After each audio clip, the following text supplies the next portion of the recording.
Hello, हाय, राधे राधे, जय श्री कृष्णा। मेरे प्यारे साथियों, आप सभी का आपके अपने यूट्यूब चैनल विश्वेंद्र जी के पॉइंट में हार्दिक स्वागत है। मेरे प्यारे विद्यार्थियों, हमारी जो इंडियन पॉलिटी के अंतर्गत जो क्लासेस चल रही हैं मिशन सरकारी नौकरी के अंतर्गत, तो उसमें आज हम प्रधानमंत्री को कवर करने वाले हैं। हमने राष्ट्रपति कवर कर लिए और उनसे संबंधित जो अनुच्छेद थे वो भी वहाँ पर कवर किए थे। तो आज का जो टॉपिक है वो प्रधानमंत्री, यही संघ सरकार के अंतर्गत ही आता है। प्रधानमंत्री है वो संघीय सरकार का वास्तविक मुखिया होता है, जो वास्तविक सर्वश्रेष्ठ होता है। तो हम यहाँ पर प्रधानमंत्री को कवर करने वाले हैं, जो आपके लिए यूपीएससी, आरपीएससी जितने भी एग्जाम हैं उन सभी कंपटीशन एग्जाम के लिए ये क्लास इंपॉर्टेंट रहेगी। पहले हम यहाँ पर प्रधानमंत्री के बारे में पढ़ेंगे, उसके बाद कुछ प्रीवियस ईयर के जो क्वेश्चन हैं उनको देखेंगे। तो बिना वीडियो को स्किप किए सभी पहले वीडियो को पूरा देखना है, उसके बाद हमें जो प्रीवियस ईयर एग्जाम के क्वेश्चन हैं उनको अपनी तैयारी को परखना है, उनके आधार पर किस प्रकार के क्वेश्चन आते हैं। तो यहाँ से आपके लिए एक भी क्वेश्चन बाहर नहीं होने वाला है, ध्यान रखना। पहले प्रधानमंत्री को पढ़ते हैं, उसके बाद में जो महत्वपूर्ण क्वेश्चन है प्रीवियस ईयर उनको हल करेंगे, ठीक है। आइए, भारत में संसदीय व्यवस्था, भारत में जो संसदीय व्यवस्था है,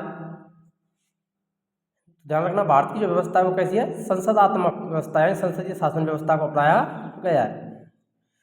यहाँ पर नाम मात्र का प्रमुख राष्ट्रपति होता है, जो हमने पहले पढ़ लिया राष्ट्रपति के बारे में, और वास्तविक प्रमुख कौन होता है, प्रधानमंत्री। तो वास्तविक शक्तियों का प्रयोग कौन करता है, प्रधानमंत्री और उसकी मंत्रिपरिषद करती है, लेकिन सारे कार्य राष्ट्रपति के नाम से किए जाते हैं।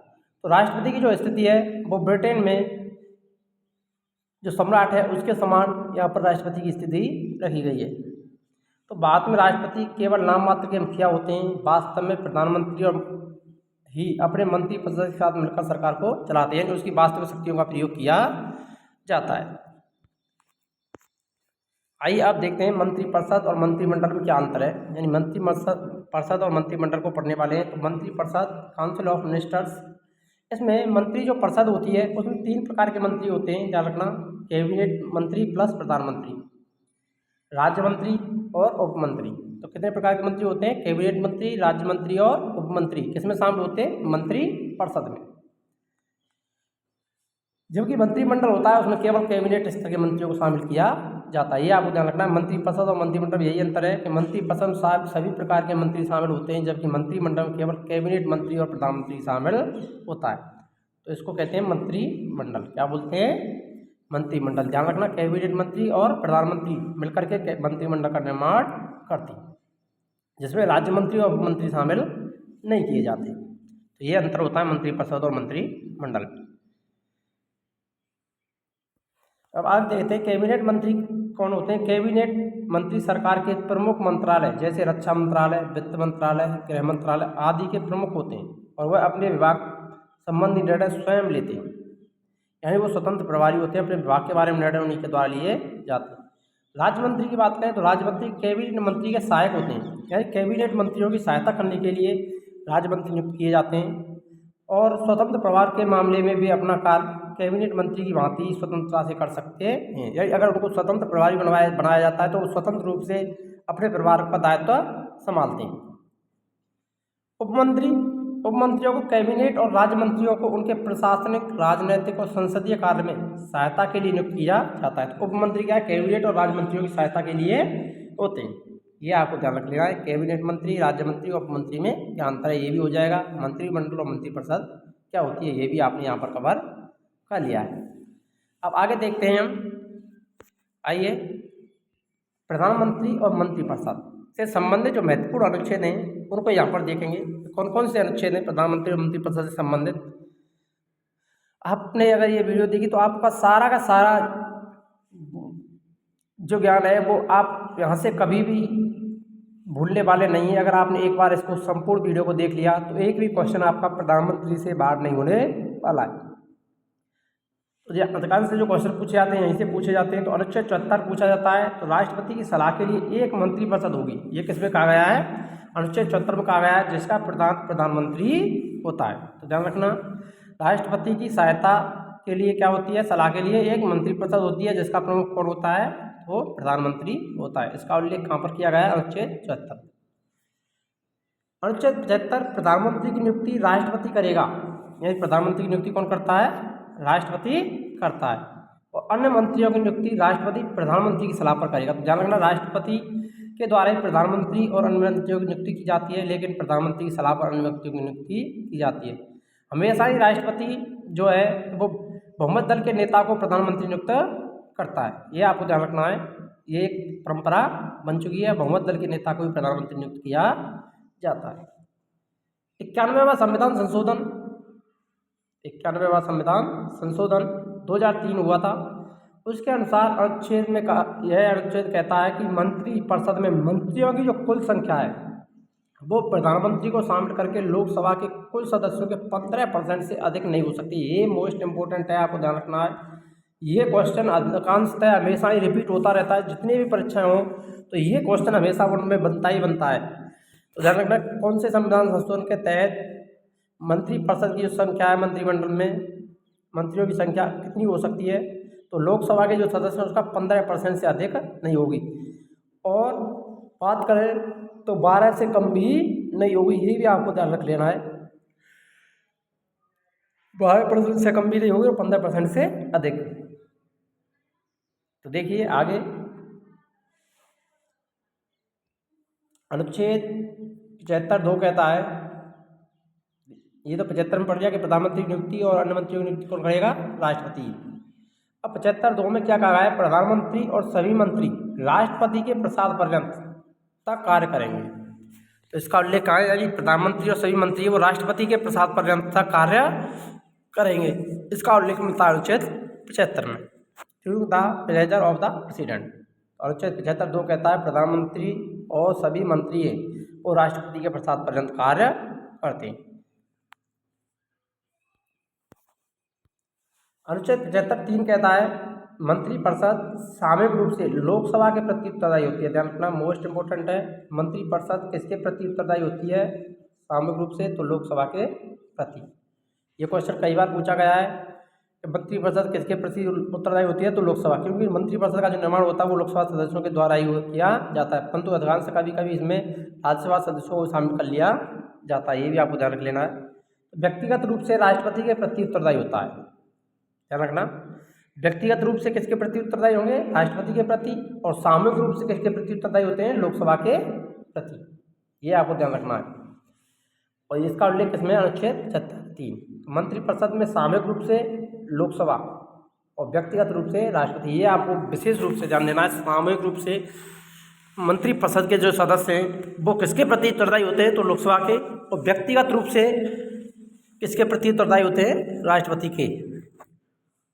अनुच्छेद 75(4) कहता है पद ग्रहण से पूर्व प्रधानमंत्री सहित प्रत्येक मंत्री को राष्ट्रपति के सामने पद और गोपनीयता की शपथ लेनी पड़ती है। तो प्रधानमंत्री और मंत्री हैं वो किसके सामने शपथ लेते हैं? राष्ट्रपति। तो उनको शपथ कौन दिलाता है? भारत का जो राष्ट्रपति है वो उनको शपथ दिलाता है। इसका उल्लेख मिलता है अनुच्छेद 75(4) में। तो ध्यान रखना, प्रधानमंत्री मंत्रिपरिषदों की शपथ का उल्लेख कहाँ पर है? 75(4).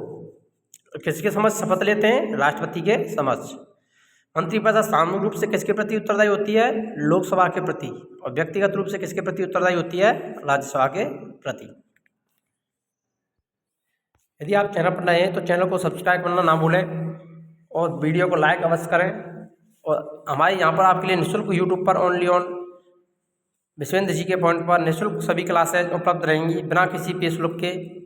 सारी क्लासेज आपको यहीं पर देखने को मिलने वाली हैं। आरपीएससी फर्स्ट ग्रेड हो, सेकंड ग्रेड हो, रीट एग्ज़ाम, यूपीएससी, आरपीएससी जो भी एग्जाम है उन सभी की यहाँ पर तैयारी बदस्तूर आपके लिए करवाई जाएगी। और रीट का बैच जल्द से जल्द, रीट का जो बैच है वो भी आपके लिए अलग से स्पेशल शुरू किया जाएगा, ध्यान रखना। और जो कॉमन टॉपिक हैं वो तो आपको यहाँ पर देखने को सामान्य रूप से मिलेंगे, जो दोनों भी तीनों चारों जो भर्ती परीक्षाएं फर्स्ट ग्रेड, सेकंड ग्रेड हो, रीट हो और कॉम्पिटिशन एग्जाम है, वहाँ से यहाँ पर प्रधानमंत्री, मंत्रिपरिषद, राज्य व्यवस्था से संबंधित क्वेश्चन आपको देखने को मिलते हैं। तो ये पॉलिटी वाले जो टॉपिक हैं वो सभी एग्जाम में इम्पोर्टेंट रहेंगे। तो आइए अनुच्छेद 75(5) को देखते हैं।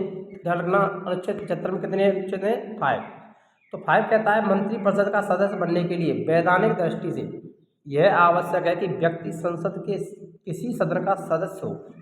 ध्यान रखना, मंत्रिपरिषद का सदस्य बनने के लिए क्या आवश्यकता है, कानूनी बाध्यता है कि वह संसद के किसी न किसी सदन का सदस्य अवश्य होना चाहिए।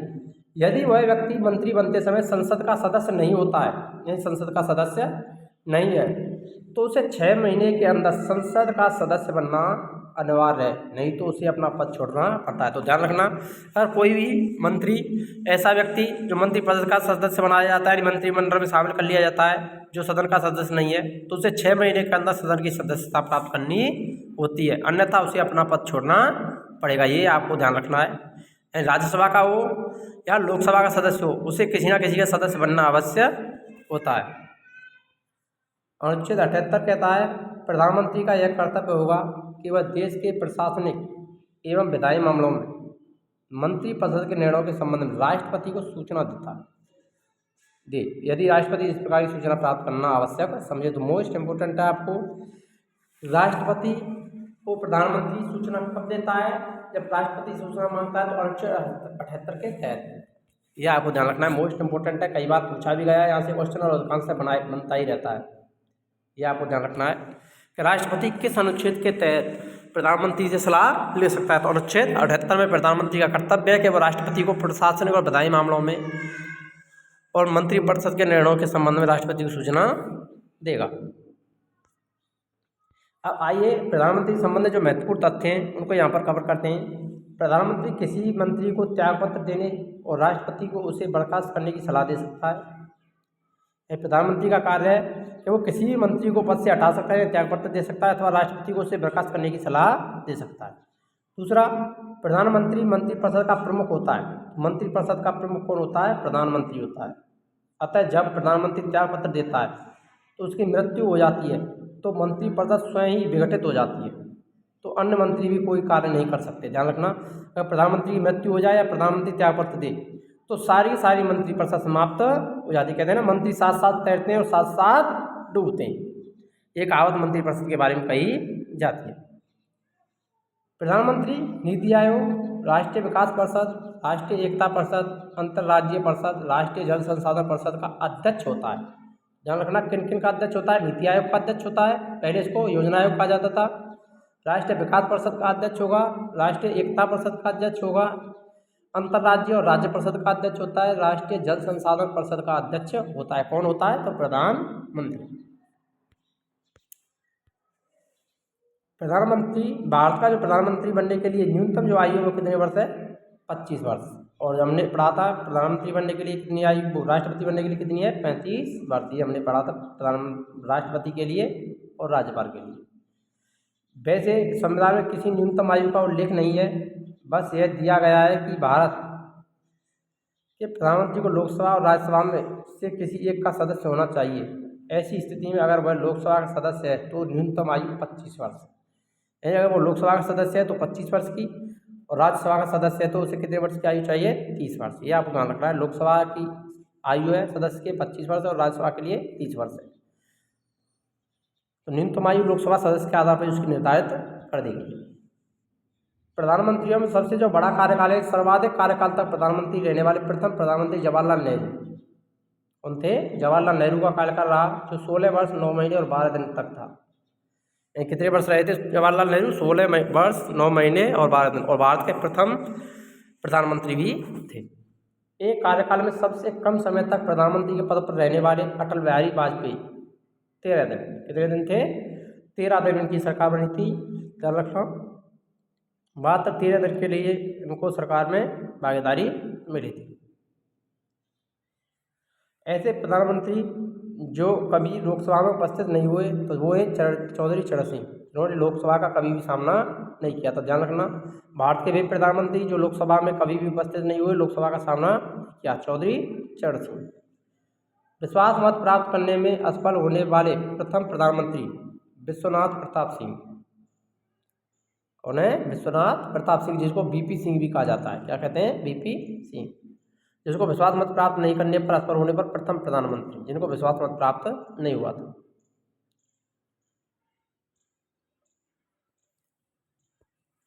सबसे अधिक उम्र में प्रधानमंत्री बनने वाले तो होते मोरारजी देसाई, 81 वर्ष, कितने वर्ष की? 81 वर्ष की आयु में ये प्रधानमंत्री बने थे। सबसे कम उम्र में प्रधानमंत्री बनने वाले प्रधानमंत्री तो राजीव गांधी, इनकी आयु कितनी थी? 40 वर्ष। राजीव गांधी 40 वर्ष की आयु में प्रधानमंत्री बने और मोरारजी देसाई 81 वर्ष। ये आपको ध्यान रखना है। सबसे अधिक उम्र में वृद्ध प्रधानमंत्री मोरारजी देसाई। युवा प्रधानमंत्री कौन बने थे? राजीव गांधी। प्रधानमंत्री संबंध महत्वपूर्ण तथ्यों में भारत के प्रथम गैर कांग्रेसी प्रधानमंत्री, तो वो कौन थे गैर कांग्रेसी? मोरारजी देसाई, जो कि किससे थे? जनता पार्टी की सरकार बनाई थी 1977। 1977-78 में जनता पार्टी की सरकार से मोरारजी देसाई भारत के प्रधानमंत्री बने थे। भारत में 3 प्रधानमंत्रियों की मृत्यु कार्यकाल के दौरान हुई। ध्यान रखना, कितने प्रधानमंत्री? 3 प्रधानमंत्री की नियुक्ति उनके कार्यकाल के दौरान हुई है। जवाहरलाल नेहरू, लाल बहादुर शास्त्री और श्रीमती इंदिरा गांधी। लाल बहादुर शास्त्री पाकिस्तान से जब लौट रहे थे, यानी विदेश यात्रा से वापस लौट रहे थे, हवाई दुर्घटना के समय इनकी मृत्यु हुई थी। या ध्यान रखना है। तो हवाई दुर्घटना में मृत्यु होने वाले कौन थे? जवाहरलाल और लाल बहादुर शास्त्री। यानी हार्ट अटैक आया था इनको, उसके कारण विदेश यात्रा से लौटते समय इनकी मृत्यु हुई थी। और पद पर रहते हुए जिसको मारा गया था तो वो इंदिरा गांधी, 1984 में इंदिरा गांधी की हत्या कर दी गई थी, जो कि प्रधानमंत्री पद पर थी। ये आपको ध्यान रखना है। और प्रधानमंत्री होते हुए, यानी प्रधानमंत्री रहते हुए चुनाव हारने वाली प्रथम प्रधानमंत्री तो वो थी इंदिरा गांधी। ध्यान रख लेना ये भी आपको, चुनाव प्रधानमंत्री पद पर होते हुए प्रधानमंत्री तो भी चुनाव हारने वाली कौन थी? इंदिरा गांधी। और विभिन्न 2 कार्यकालों में प्रधानमंत्री बनने वाली श्रीमती इंदिरा गांधी, जो विभिन्न कार्यकालों में प्रधानमंत्री रही। अब आइए अब प्रीवियस ईयर क्वेश्चनों को यहाँ पर कवर करते हैं और आपकी तैयारी को आपको पता भी चल जाएगा। आपने जो पढ़ा है उसके आधार पर आपको यहाँ पर आंसर देने हैं। प्रधानमंत्री की नियुक्ति कौन करता है? पहला क्वेश्चन है, प्रधानमंत्री की नियुक्ति कौन करता है? ये RRB 2003 में पूछा था। राष्ट्रपति करता है, लोकसभा अध्यक्ष करता है, राज्यसभा का सभापति या उपराष्ट्रपति? तो मेरे प्यारे विद्यार्थियों, आपने ये पढ़ाई है, अगर वीडियो आपने ध्यान से देखा होगा तो इसको आंसर आप करेक्ट कर सकते हो आसानी से। तो प्रधानमंत्री और उसके मंत्रियों की नियुक्ति प्रधानमंत्री की सलाह पर कौन करता है? तो वो करता है राष्ट्रपति। ये वाला ऑप्शन यहाँ पर राइट रहेगा।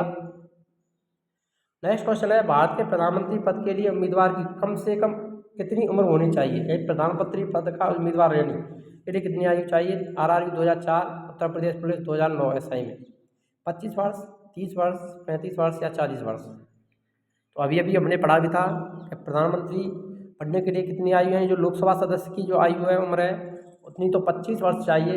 तो ए वाला ऑप्शन यहाँ पर राइट रहेगा। तो जो लोकसभा सदस्य की आयु है उतनी प्रधानमंत्री के लिए भी चाहिए। जो लोकसभा का सदस्य बन सकता है तो वो प्रधानमंत्री भी बन सकता है, इसलिए न्यूनतम आयु 25 वर्ष होनी चाहिए। 35 वर्ष की जो आयु है वो राष्ट्रपति के लिए है। 30 वर्ष की जो आयु है वो राज्यसभा सदस्यों के लिए है। तो राज्यसभा का सदस्य बनने के लिए 30 वर्ष। प्रधानमंत्री के भारत के प्रधानमंत्री RRB 2003 राष्ट्रपति द्वारा चुना जाता है, राज्यों के मुख्यमंत्री द्वारा चुने जाते हैं, लोकसभा में बहुमत दल के नेता होते हैं, चुने नहीं जाते बल्कि वंशानुगत होते हैं। तो इसका जो राइट आंसर है वो क्या रहेगा मेरे प्यारे विद्यार्थी? Most important question. तो भारत का जो प्रधानमंत्री है वो कौन होता है? तो लोकसभा में बहुमत दल का नेता। कौन होता है? लोकसभा में बहुमत दल का नेता को ही राष्ट्रपति प्रधानमंत्री पद के लिए नियुक्त करता है। तो सी वाला ऑप्शन राइट हो जाएगा।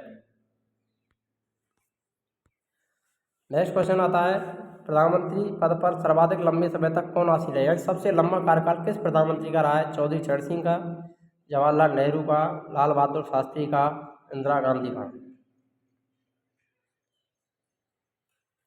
तो वो कौन थे? जवाहरलाल नेहरू। सबसे अधिक कार्यकाल 16 वर्ष से अधिक इनका कार्यकाल रहा था। बी वाला ऑप्शन राइट हो जाएगा। पद पर रहते हुए मरने वाले प्रधानमंत्रियों में जवाहरलाल नेहरू, लाल बहादुर शास्त्री और इंदिरा गांधी, ये भी आपको ध्यान रखना है, जिन पर पद पर रहते हुए मृत्यु हुई थी। चौधरी चरण सिंह को किसानों का मसीहा भी कहा जाता है। प्रथम गैर कांग्रेसी प्रधानमंत्री चंद्रशेखर, चौधरी चरण सिंह, IK गुजराल, मोरारजी देसाई? तो क्या रहेगा इसका आंसर मेरे प्यारे विद्यार्थियों? पता चल रहा होगा आपको। यदि आपने वीडियो को बिना स्किप किए हुए देखा होगा तो इसका भी आंसर आप आसानी से दे सकते हैं। तो गैर कांग्रेसी कौन थे? चौधरी चरण सिंह, जो किससे बने थे? जनता पार्टी। कौन सी पार्टी? जनता पार्टी। गैर कांग्रेसी प्रधानमंत्री 1977-78 में। अभी तक पद पर रहते हुए कितने प्रधानमंत्रियों की मृत्यु हुई है? 2, 3, 4 या 5? कितने प्रधानमंत्रियों की मृत्यु हुई थी हमने पढ़ा भी है। तो कितने थे? 3। बी वाला ऑप्शन राइट हो जाएगा, जिनमें जवाहरलाल नेहरू, लाल बहादुर शास्त्री और इंदिरा गांधी। सबसे कम उम्र में प्रधानमंत्री पद पर आसीन होने वाले व्यक्ति कौन से हैं? राजीव गांधी, मोरारजी देसाई, लाल बहादुर शास्त्री, इंदिरा गांधी। कौन थे? वो थे राजीव गांधी 1984 में। इंदिरा गांधी की मृत्यु के बाद प्रधानमंत्री बने थे। ये वाला ऑप्शन राइट हो जाएगा। सबसे अधिक उम्र में प्रधानमंत्री पद पर आसीन होने वाले व्यक्ति कौन है? लाल बहादुर शास्त्री। इनकी आयु कितनी थी राजीव गांधी की? 40 वर्ष। ये भी आपको हमने पहले भी बता दिया है, ध्यान रखना।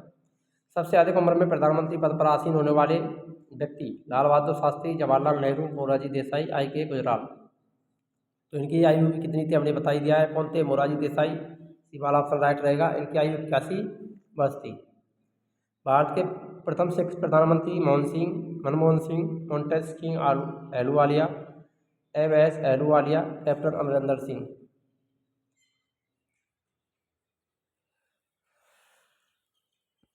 तो वो कौन थे? मोंटेक सिंह अहलूवालिया। बी वाला ऑप्शन राइट हो जाएगा, जो भारत के प्रथम 6 प्रधानमंत्री थे। भारत में एक व्यक्ति अधिक से अधिक कितनी बार प्रधानमंत्री नियुक्त हो सकता है? केवल 1 बार, केवल 2 बार, केवल 3 बार, कितनी बार? देखिए, भारतीय जो संविधान है उसमें प्रधानमंत्री के लिए कोई निश्चित समय सीमा निर्धारित नहीं है कि वो कितनी बार प्रधानमंत्री बन सकता है। तो वो कितनी भी बार प्रधानमंत्री बन सकता है। डी वाला ऑप्शन राइट हो जाएगा। यहाँ पर कोई निश्चित प्रावधान नहीं कि 2 बार रहेगा, 3 बार रहेगा, इसमें कोई निश्चित प्रावधान नहीं, कितनी भी बार बन सकता है। संसदीय तंत्र में वह व्यक्ति प्रधानमंत्री चुना जाता है जो निम्न का नेता होता है: उच्च सदन में बहुमत दल का नेता, निम्न सदन में बहुमत दल का नेता, उच्च सदन में अल्पमत का नेता या निम्न सदन में अल्पमत का नेता। यानी लोकसभा, जिसको हम क्या कहते हैं? निम्न सदन कहते हैं। तो लोकसभा में बहुमत दल का नेता प्रधानमंत्री चुना जाता है। तो बी वाला ऑप्शन राइट हो जाएगा, निम्न सदन में बहुमत दल के नेता को। तो बी वाला ऑप्शन यहाँ पर राइट रहेगा। नीति आयोग का अध्यक्ष कौन होता है? जिसको पहले योजना आयोग कहते थे। राष्ट्रपति, उपराष्ट्रपति, प्रधानमंत्री या गृह मंत्री। तो नीति आयोग के अध्यक्ष कौन होते हैं? प्रधानमंत्री होते हैं। सी वाला ऑप्शन राइट हो जाएगा। और अंतर्राज्यीय परिषद, नीति आयोग, राष्ट्रीय विकास परिषद, इन सभी के जल संसाधन परिषद, उन सभी का अध्यक्ष कौन होता है? प्रधानमंत्री होता है। अगर वीडियो अच्छी लगे तो वीडियो को अधिक से अधिक शेयर करें और चैनल को सब्सक्राइब करना ना भूलें। मिलते हैं नेक्स्ट वीडियो में, तब तक के लिए जय हिंद, राधे राधे, जय श्री कृष्ण।